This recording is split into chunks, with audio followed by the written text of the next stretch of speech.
Tengan muy buenas tardes, queridos jóvenes. Espero que se encuentren muy bien. Vamos ya finalizando esta semana. Espero que todas las cosas que se programaron, que se planificaron al inicio de esta semana, pues las hayan realizado y obtengan el mayor éxito posible. Vamos a comenzar ya un fin de semana, el cual nos sirve para retomar fuerzas, para motivarnos nuevamente y seguir adelante. Ya no falta poco para finalizar este año escolar, así es que hay que retomar las fuerzas, el ánimo, el entusiasmo para hacerlo de la mejor manera. Pues bien, vamos a continuar con nuestros contenidos clase, y en esta ocasión vamos a hablar sobre los fundamentos intrínsecos. En la clase anterior hablábamos sobre esos fundamentos extrínsecos que posee la moral. ¿Cómo vamos a fundamentar esa acción moral? Decíamos, lo vamos a hacer o se puede hacer desde tres fundamentos externos. Necesitamos un fundamento que esté fuera de nosotros para darle validez a esa acción moral, a ese acto moral. ¿Cuáles son esos tres fundamentos externos? Pues primero mencionábamos que es Dios, el primero de los fundamentos. El segundo es la naturaleza y el tercero el derecho. Hablábamos anteriormente sobre cómo el ser humano toma esa idea de Dios, ¿verdad? En este caso la revelación, decíamos que juega un papel sumamente importante. Entonces toma esa idea y la hace, la cumple, la realiza en la sociedad. Entonces es Dios quien va a legitimar en este caso la acción, si es buena o si es mala. Y en la segunda decíamos que la naturaleza es cuando regresamos nuevamente a esa toma de conciencia sobre lo que es bueno y es malo de acuerdo a el origen, de acuerdo a la naturaleza. Y mencionábamos que la naturaleza toda es buena porque es creada por Dios. La naturaleza es buena, pero que en el hecho de la naturaleza hay acciones que son propias de la naturaleza, pero que el ser humano puede analizarlas. La naturaleza no las analiza, la naturaleza las realiza. Nosotros los seres humanos podemos analizar esos cambios, esas transformaciones, esas modificaciones que se dan. Entonces, eso es lo que nos hace también diferentes a nosotros de la demás creación, ¿verdad? De las otras criaturas, que nosotros podemos reflexionar y podemos analizar. El tigre, el león no se sientan a reflexionar si la cría que han tenido es defectuosa, es correcto o es incorrecto dejarla, olvidarla, dejarla que se la coman o comérsela ellos. No se pone a analizar o a reflexionar, pero nosotros sí nos sentamos a reflexionar, a pensar.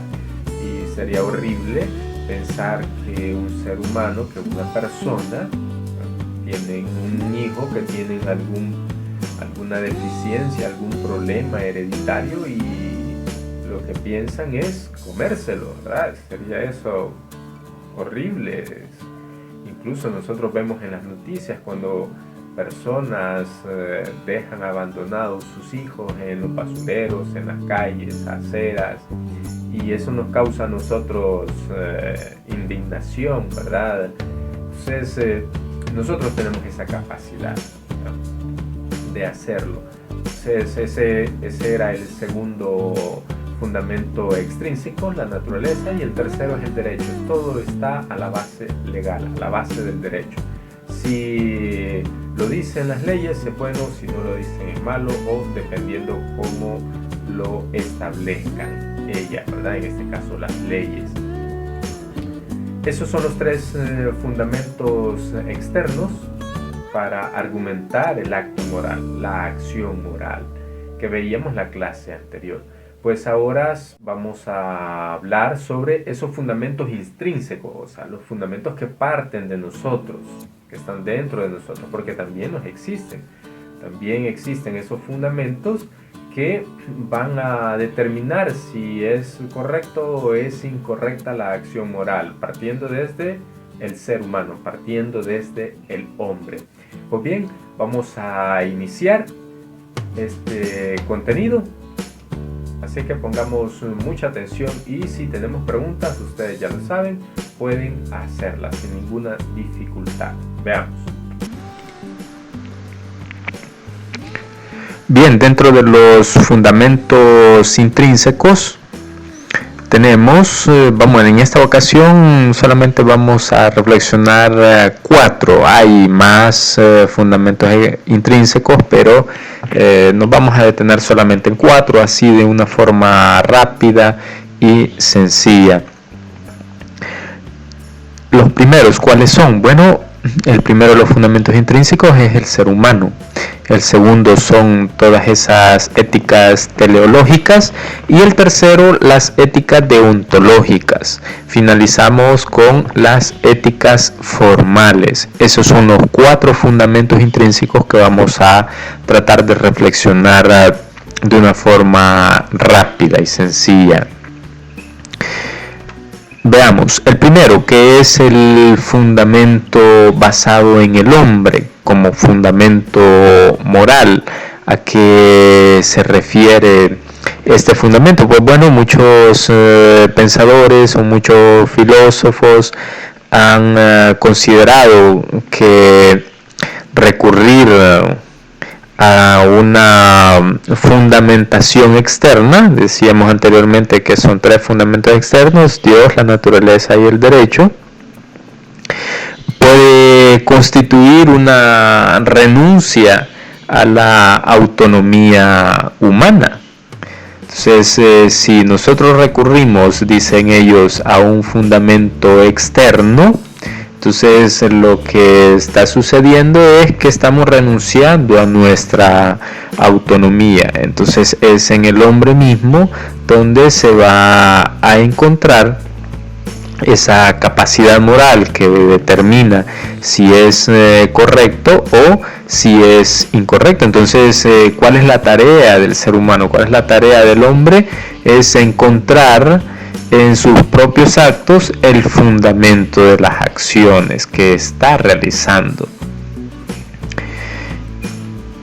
Esto hace referencia en este caso entonces a nuestra conciencia. Nuestra conciencia nos determina, nos dicta qué es correcto o qué es incorrecto. Entonces, para muchos, el fundamento de la moral, el origen de la moral, cómo fundamentar esa acción moral o ese contenido moral, se encuentra en el propio ser humano, en el hombre mismo. Es allí donde se va a encontrar ese fundamento para determinar si es correcto o es incorrecto. Ese es el primero. Luego tenemos los segundos, que son las éticas teleológicas. Las éticas teleológicas, aquí en la figura vemos una persona que está frente a una carretera y se ve sumamente largo. ¿Qué quiere decir esto de las éticas teleológicas? Pues estas éticas provienen del griego, ¿verdad? Como todos sabemos, la filosofía griega ha sido una base fundamental en el pensamiento occidental. Entonces ha influido mucho en nuestra forma de concebir las cosas, en nuestra cosmovisión. Entonces esta palabra proviene del griego telos, que significa finalidad. Por eso les colocaba esa imagen donde podemos ver cuál es el fin de esta persona, hacia dónde se dirige, hacia dónde quiere llegar. Estas éticas son conocidas como éticas finalistas, ¿verdad? ¿Por qué? Porque intentan justificar la moral, la acción moral en base a su objetivo, en base a lo que buscan. Entonces, hasta dónde queremos llegar. Por eso se le conocen como éticas finalistas. Proviene del griego telos, que significa finalidad. Ya que todos le damos el nombre de felicidad a aquello que queremos conseguir en nuestra vida, ¿verdad? A eso nosotros le llamamos felicidad. Yo soy feliz si obtengo una buena casa, yo soy feliz si tengo tanto dinero, si tengo un vehículo. Ética finalista, de acuerdo a su finalidad. Pues veamos, tenemos aquí en este caso a Aristóteles, que está un filósofo, como ustedes ya bien lo saben, del siglo IV a.C.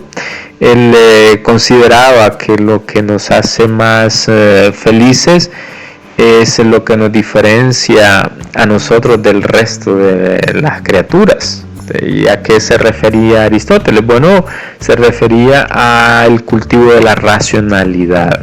Eso es lo que nos hace felices. Entonces, ¿cuál es el fin último para Aristóteles? La verdad, la racionalidad. Entonces, en base a eso, él construye y realiza las acciones y los actos.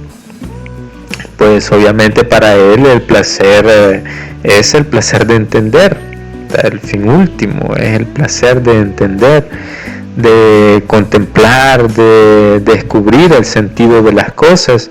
Y esto no es comparable a ningún otro de placer. A lo largo de la historia, a lo largo de los siglos, hemos llegado a considerar que existen muchos tipos de placeres. Pero para Aristóteles, en este caso, el placer último es el placer, o el placer mayor es el placer de la racionalidad. Eso es lo que nosotros tenemos que hacer. Pues bien, si las éticas teleológicas se refieren a la finalidad, a esas éticas que actúan en base al objetivo, tenemos dos éticas que se desprenden de aquí. Veamos la primera, el hedonismo. El hedonismo es una corriente de pensamiento, obviamente, que surge, que forma parte de las éticas teleológicas. ¿Por qué? Bueno, porque esta lo que busca prácticamente es el placer. Bueno, su etimología lo dice, proviene del griego hedoné, que significa placer. Y aquí tenemos otro filósofo de la Grecia que afirmaba que en la vida es preciso dedicarse al placer. Estamos hablando de Epicuro. Epicuro nos va a decir que en la vida es necesario que nosotros nos dediquemos al placer. Pero ¿a qué tipo de placer se refiere? Anteriormente Aristóteles nos decía que en estas éticas teleológicas lo fundamental es la racionalidad, el cultivo de la racionalidad. Pues Epicuro también formaba parte de este pensamiento que había que cultivar, pero no solamente la racionalidad, sino todos los tipos de placeres. Pero aquí hay que tener un poco de cuidado, porque no solamente se refería a un placer por placer, sino que él también nos decía, bueno, que tenemos que ser sensatos, tenemos que aprender a disfrutar de las cosas, y tenemos que construir una actitud mental positiva y cultivar la amistad. Eso es lo que nos proponen, eso es lo que nos dice. Entonces, en la búsqueda de este placer nosotros tenemos que ser sensatos. Por ejemplo, cuando a nosotros nos invitan a comer, o cuando tenemos una comida que nos gusta, que nos genera mucho placer, no solamente se trata de complacerse, de placer por placer, ¿verdad? Nos acabamos este plato, pero como nos han invitado, entonces seguimos y seguimos y seguimos, que comúnmente nosotros le llamamos gula, ¿verdad? Entonces no se trata de eso, sino se trata de disfrutar eso poco que tengo lo disfruto. Por eso dice ser sensatos. a aprender a disfrutar de las cosas sencillas. Entonces no solamente es un placer desenfrenado, sino controlado. Y obviamente el mayor de los placeres es el cultivo de la racionalidad. Por eso ustedes tienen que aprovechar este espacio, este tiempo que tienen. Ya lo dice el padre Juan Ricardo en el ideario, ya muchos lo han leído. Nos va a decir que la juventud es la etapa fundamental y principal para adquirir la mayor cantidad de conocimiento que nos sea posible, porque eso es lo que nosotros vamos a utilizar, ese conocimiento es lo que vamos a utilizar en nuestra vida, ¿verdad? Durante el trayecto de nuestra vida. Pues ese es el hedonismo, ¿verdad? Ese es el hedonismo. Es la búsqueda del placer, pero este placer es individual, lo busco yo individualmente. Luego tenemos el segundo, que es el utilitarismo. El utilitarismo es diferente al hedonismo, ya que prácticamente podemos decir es lo contrario del hedonismo. Aquí tenemos a dos personajes de nuestra historia, también pensadores, filósofos, Bentham y Stuart Mill, que pasan de ver de forma individual el placer a una forma colectiva. Eso es lo que va a hacer Stuart Mill y Bentham. Pues obviamente a mayor bien para el mayor número de personas. Esa es como la máxima que tenían, que buscaban, complacer al mayor número de personas. Eso es un bien. Obviamente en nuestra época, aquí ya estamos hablando de 1700 a 1800, en esta época y en nuestra época es un poco complicado por la diversidad, por la comunicación, por las redes que hoy se tienen y que nosotros podemos manejar. Entonces es algo muy complicado, pero que no puede ser imposible. Obviamente todo es posible. Entonces tenemos que pasar por esa consideración individual del placer a la felicidad colectiva. Dejamos el hedonismo para pasar al utilitarismo. Se trata entonces de que las cosas que nosotros realizamos sean buenas para el mayor número de personas. Por ejemplo, cuando se va a tomar una decisión o se va a crear una ley, ¿qué es lo que se hace? Se piensa que eso tiene que ser bien para el mayor número de personas, no para el menor, sino para el mayor número de personas. Y es aquí donde nosotros encontramos distintas reacciones, distintos ejemplos. Uno sencillísimo que lo pasamos en esta semana cuando cerraron las calles. Estas personas, ¿en qué pensaban? ¿Pensaban en el mayor bien para el mayor número de personas o pensaban para un bien individual de un grupo en específico? ¿En qué estaban pensando? Según Stuart Mill, esa acción es incorrecta, moralmente mala, inapropiada. ¿Por qué? Porque afecta y daña al mayor número de personas. Ellos se pueden ver beneficiados, sí, pero está afectando al mayor número de personas. Por eso esto se vuelve algo difícil y complicado, porque siempre habrán alguien que esté a favor y alguien que esté en contra. O un ejemplo más sencillo: cuando ustedes se ponían de acuerdo, se recuerdan en la asignatura, cuando se ponían de acuerdo sobre la fecha de un control o de una evaluación, de una actividad en la materia o en las materias que llevaban ustedes. Algunos la querían martes, otros la querían jueves, otros la querían miércoles. Entonces, ¿cómo hacer en ese caso? cómo hacer, si los tres tienen el mismo derecho, obviamente, ¿verdad?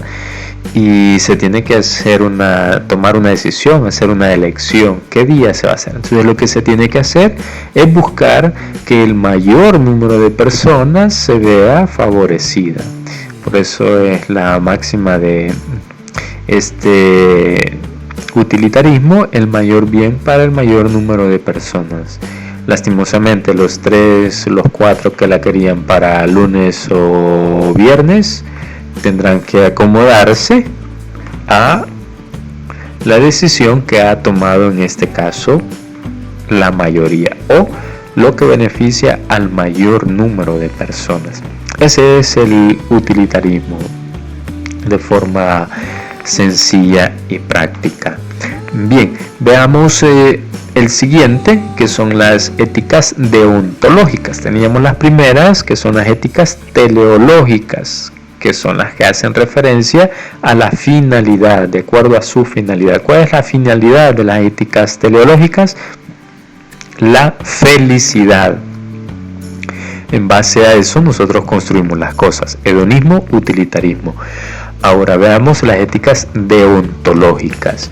Las éticas deontológicas se basan en que nosotros vemos esta figurita, este personaje, en cuanto al deber, al tener que hacer las cosas. Entonces esto nos quiere decir que las éticas deontológicas, su fundamento está en el deber. Ya nos lo dice la etimología de la palabra, que obviamente proviene del griego, de este término deontos, que significa deber. Es lo que nosotros hacemos porque tenemos que hacerlo. Aquí no va a ser fundamental o primordial, no va a primar el hecho de la felicidad, sino que aquí tenemos que realizar las cosas porque tenemos el deber de hacerlas. Cuando hay una actividad en nuestro hogar y nuestros padres nos asignan una actividad, nosotros en muchas ocasiones quizás no las hacemos porque seamos felices haciéndola, nos sintamos realizados haciendo esa actividad, sino porque tenemos el deber de hacerla. Por eso la realizamos. O incluso en algunas actividades dentro del colegio, algunas de estas actividades, ¿por qué las realizan? ¿Porque son felices? Quizás no, ¿verdad? Las realizan porque tienen el deber de hacerlas. Así somos nosotros. Tenemos el deber de hacer. Entonces, los que toman esta ética deontológicas para fundamentar el contenido moral nos van a decir, pues bueno, las cosas las tenemos que hacer y son moralmente correctas, son moralmente buenas si tienen a la base el cumplimiento de las cosas, el deber. Entonces, sabemos que hay acciones que tenemos que realizar. Eso lo sabemos muy bien, independientemente si esas acciones nos van a traer beneficios a nosotros, si nos van a traer felicidad o no, pero tenemos que realizarlas y no podemos negarlas. Entonces un acto es bueno si lo hacemos porque es nuestro deber. Muchos pensadores, muchos filósofos consideran que este es el núcleo, obviamente, del acto moral. Por eso le han llamado éticas deontológicas. Entonces aquí estamos hablando de lo que nosotros llamamos seguir nuestra voz de la conciencia. No hay criterio mayor que el respeto de la conciencia. Siempre tenemos que seguir nuestra conciencia. Es por deber que tenemos que hacer esta actividad o esta acción moral. Eso nos va a ayudar a nosotros a determinar si esa acción es buena o si es mala, si es nuestro deber hacerla. Veamos el siguiente, que es el cuarto. Ya con este vamos a ir finalizando, como les dije, de una manera corta, sencilla.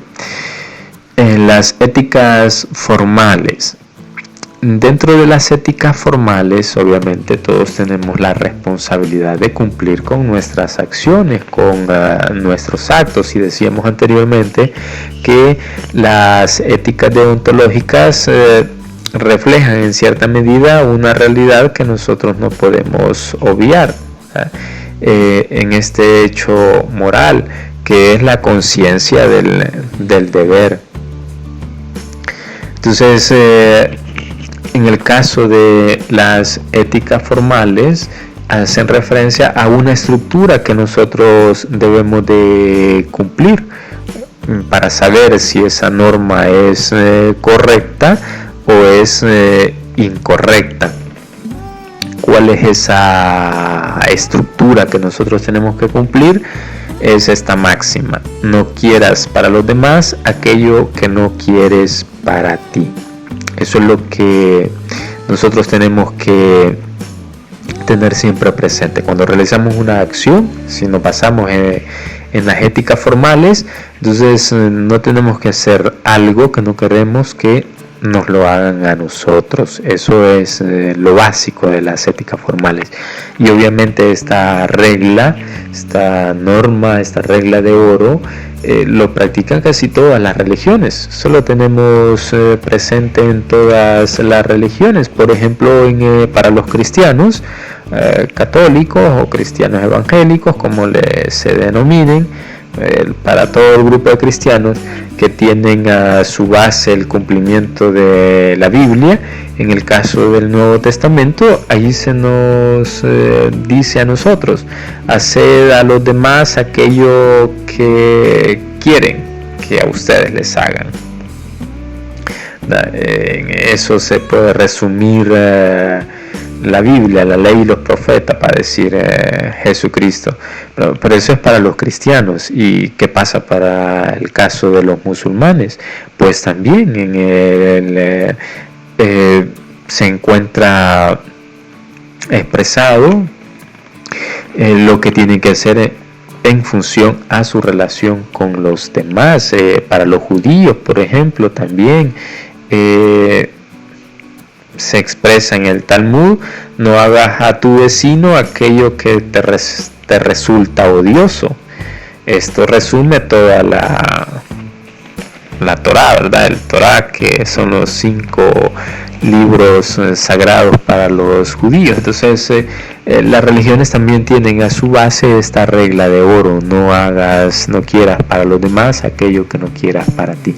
Obviamente que dentro de las religiones hay ciertos fanatismos, y ahí es donde se desfigura, se arruina toda esta práctica religiosa. Y aquí estamos hablando de todas las religiones, ¿verdad?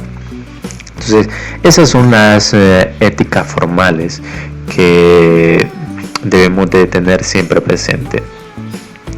Pues esos son las cuatro fundamentos intrínsecos que quería compartir con ustedes.